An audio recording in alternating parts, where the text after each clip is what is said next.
FD cinemas நேயர்களுக்கு வணக்கம். அஸ்வத் மாரிமுத்து அவர்களோட இயக்கத்துல பிரதீப் ரங்கநாதன் நடிச்சிருக்க இரண்டாவது படம் டிராகன். இந்த படத்தோட ரிவ்யூ தான் பார்க்க போறோம்.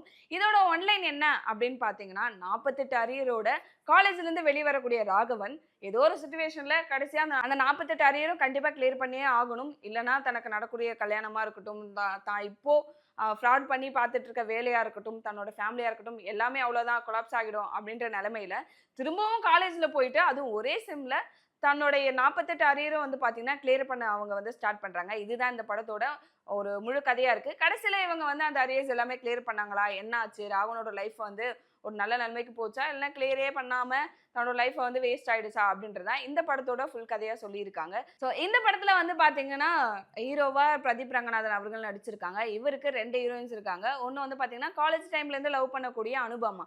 ஸோ அனுபமாவோட கேரக்டர் ஸ்டார்ட்டிங்ல தன்னோட லவ்வ வந்து பிரேக்கப் பண்ணிட்டு போற கேரக்டரோட முடியும் அப்படின்னு எதிர்பார்க்கும்போது, கடைசியில பின்னாடி அவங்க செகண்ட் ஹாஃப் ஃபுல்லாவே வராங்க. அவங்களோட ஆக்டிங் பிஃபோர் ஃபர்ஸ்ட் ஹாஃப்ல இருக்கட்டும், இல்ல செகண்ட் ஹாஃபா இருக்கட்டும், இது 2த்துலயுமே டிஃபரெண்ட் டிஃபரெண்ட் வேரியேஷன்ல ரொம்பவே அழகா காட்டியிருக்காங்க அப்படின்னே சொல்லலாம். அவங்களோட ஆக்டிங் பத்தி நம்ம சொல்லவே தேவையில்ல. ரொம்பவே சார்மிங்கா, ரொம்பவே அழகா ஒரு டீச்சரா வரக்கூடியவங்க வந்து ரொம்பவே அழகா தன்னோட ஆக்டிங்க காட்டிட்டு போயிருக்காங்க.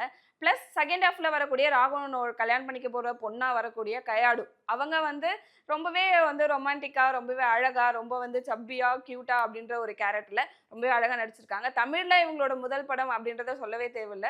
அ ரொம்ப வருஷம் இந்த வந்து ஃபீல்ட்ல இருந்த மாதிரியும், ரொம்பவே எக்ஸ்பீரியன்ஸோட ரொம்பவே அழகா எந்த அளவுக்கு எந்த ஸ்கேல்ல நடிக்கணும், தமிழ் ஆடியன்ஸுக்கு நம்மள எப்படி காட்டினா பிடிக்கும், தன்னோட ஆக்டிங் வந்து எப்படி வந்து தமிழ் ஆடியன்ஸ்க்கு காட்டணும் அப்படின்றத ரொம்பவே தெரிஞ்சு, புரிஞ்சு அழகா நடிச்சிருக்காங்க கயாடு அப்படின்னே சொல்லலாம். இதையும் தாண்டி அடுத்தது வந்து பார்த்தீங்கன்னா, விஜய் சித்து அவர்களும், அர்ஷத் அவங்க 2 பேரும் நடிச்சிருக்காங்க. 2 பேரும் ஒண்ணா சேர்ந்து தான் ஸ்க்ரீன்ல வருவாங்க அப்படின்னு நான் எதிர்பார்த்தேன். பட் 2 பேரையும் பிரிச்சாலுமே, இவங்க 2 பேருக்கும் இம்பார்ட்டன்ஸா தரக்கூடிய அந்த கேரக்டர் எவ்வளோ அழகா இருக்கும் அப்படின்றத பிரிச்சு டைரக்டர் வந்து ரொம்பவே அழகா காட்டியிருக்காங்க. ஃபர்ஸ்ட் ஹாஃப்ல ஃப்ரெண்டா வரக்கூடிய விஜய் சித்துவா இருக்கட்டும், செகண்ட் ஹாஃப் ஃபுல்லா வந்து ஒரு குட்டி டிராகனா சுத்திட்டு இருக்க அர்ஷதா இருக்கட்டும், இவங்க 2 பேரோட ஆக்டிங் தனித்தனியா பார்க்கும்போது ரொம்பவே அழகா இருந்துச்சு. ஸோ நெறைய இவங்களோட ஃபேன்ஸும் நெறைய என்ஜாய் பண்ணுவாங்க இவங்களோட கேரக்டர் அப்படின்னே சொல்லலாம். அடுத்ததா இந்த படத்துல ஒரு சின்ன சின்ன ரோல்ல நடிச்சிருக்கக்கூடிய கே.எஸ். ரவிக்குமார் அவர்களா இருக்கட்டும், ஜிவிஎம் அவர்கள் நடிச்சிருக்காங்க. பிளஸ் இதுல வந்து பாத்தீங்கன்னா, மிஷ்கின் இவரோட கேரக்டர் வந்து த்ரூ அவுட் மூவில இருக்குது. பிளஸ் இதுல அவரோட ஆக்டிங் வந்து சொல்லவே தேவையில்ல. தன்னோட டயலாக் டெலிவரியா இருக்கட்டும், பிளஸ் வந்து எமோஷன்ஸ காட்டுனதா இருக்கட்டும், இது எல்லாமே ரொம்பவே அழகா, ரொம்பவே தெளிவா குடுத்துருக்காங்க அப்படின்னே சொல்லலாம். இதுல எனக்கு மிஷ்கின் அவர்களோட நடிப்புல பிடிச்சது என்ன அப்படின்னு பாத்தீங்கன்னா, இப்ப ரீசென்ட்டா ஒரு இஷ்யூ போச்சு. அவர வந்து மேடையில வந்து கெட்ட வார்த்தை யூஸ் பண்ணி பேசுறாரு அப்படின்றத வந்து நெறைய பேர் அத விமர்சிச்சுட்டு இருந்தாங்க. அதே மாதிரியே படத்துல ஒரு சின்ன ஒரு சீனும் குடுத்துருக்காங்க. அது எனக்கு அப்படிதான் கன்வே ஆச்சு. ஒரு கெட்ட வார்த்தை பேஸ் பண்ணி ஒரு சீன் வர்றது வந்து பார்த்தீங்கன்னா, ரொம்பவே நல்லா இருந்துச்சு. நீங்களும் அப்படிதான் ஃபீல் பண்றீங்களா? அப்படின்றத படத்த பார்த்துட்டு கண்டிப்பா கமெண்ட் பண்ணிடுங்க.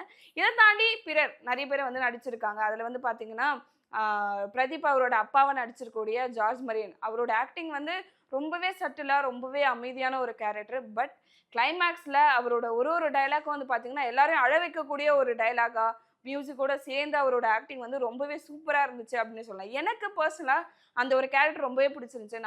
நம்ம வீட்ல இருக்கக்கூடிய அப்பா, இல்லன்னா நம்ப சுத்தி பார்க்கக்கூடிய நெறைய பேர் வந்து பார்த்தீங்கன்னா, தன்னோட மகனுக்காக என்னலாம் செய்றாங்க அப்படின்றத அவரோட ஆக்டிங்ல சூப்பராவே காட்டியிருந்தாங்க அப்படின்னு சொல்லலாம். எமோஷன் எல்லாமே சேர்ந்து அவர் தான் கேரி பண்ணி போயிருக்காரு அப்படின்றத இந்த படத்த பார்க்கும்போது ரொம்பவே நல்லா தெரிஞ்சுச்சு. அடுத்ததா இந்த படத்துல வந்து பார்த்தீங்கன்னா, மியூசிக் அண்ட் சினிமாட்டோகிராஃபி 2 பத்தி கண்டிப்பா பேசியே ஆகணும்.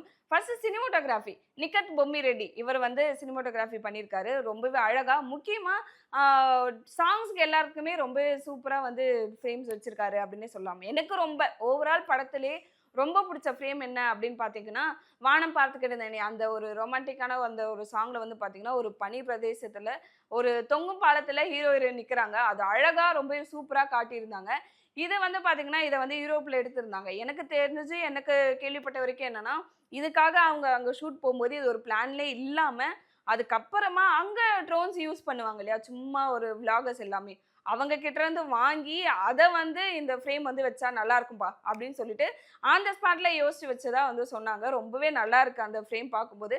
ஸோ நீங்களும் பார்த்துட்டு அது உங்களுக்கு புடிச்சிருந்துச்சா அப்படின்றது கமெண்ட்ல சொல்லிடுங்க. இதுக்கப்புறமா இந்த படத்தோட மியூசிக்கா இருக்கட்டும், சாங்கா இருக்கட்டும் கண்டிப்பா பேசியே ஆகணும். ஸோ மியூசிக் வந்து இந்த படத்துக்கு ஒரு மிகப்பெரிய ஒரு பூஸ்ட் குடுத்திருக்கு. மிகப்பெரிய ஒரு ஆ பேக் போனா இருந்திருக்கு அப்படின்னே சொல்லலாம். ஸோ ஒரு ஒரு இடத்துல ஒரு காமெடிக்கா யூஸ் பண்ணதா இருக்கட்டும், இல்லன்னா டிராகன் அவரோட கேரக்டர வந்து காட்டுறதுக்காக யூஸ் பண்ணியிருக்க ஒரு மியூசிக்காக இருக்கட்டும், இது எல்லாமே ரொம்பவே சூப்பராக பிளேஸ் ஆகியிருக்கு அப்படின்னே சொல்லலாம். இன்னொன்று, இந்த படத்துக்கான சாங்ஸ் எல்லாமே வெளியிட்டாங்க. இன்னும் ஒரு பாட்டு மட்டும் இருக்குது. கண்டிப்பாக நீங்கள் அதை வந்து மூவியில் பார்க்கணும் அப்படின்னு சொல்லிட்டு டேரக்டர் அவரோட இன்டர்வியூவில் சொல்லியிருந்தாங்க.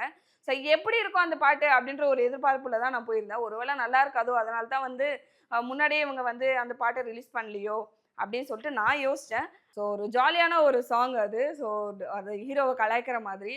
அது ரொம்பவே நல்லா இருந்துச்சு. அந்த பாட்டு முழுக்க யார் வந்து ஸ்கோர் பண்ணிட்டு போனது அப்படின்னு பார்த்தீங்கன்னா, அர்ஷத் தான். ஸோ சூப்பரா இதுக்கப்புறம் எப்படி வந்து விஜய் சித்து அவங்களோட விளாக்ல இருக்க எல்லாரும் பிடிக்குமே, இதுல வந்து அர்ஷத்துக்கு தனியா ஒரு மிகப்பெரிய ஒரு ஃபேன் பேஸ் வரும் அப்படின்றது கண்டிப்பா எனக்கு இந்த படத்தை பார்க்கும்போது, முக்கியமா அந்த சாங் பார்க்கும்போது எனக்கு தெரிஞ்சுச்சு. ரொம்பவே சூப்பரா என்டர்டெயின்மெண்டா நல்லாவே கேரி பண்ணி போயிருக்காங்க அப்படின்னே சொல்லலாம். ஸோ இதுக்கப்புறம் இந்த படத்தை பத்தி வேற என்ன சொல்ல?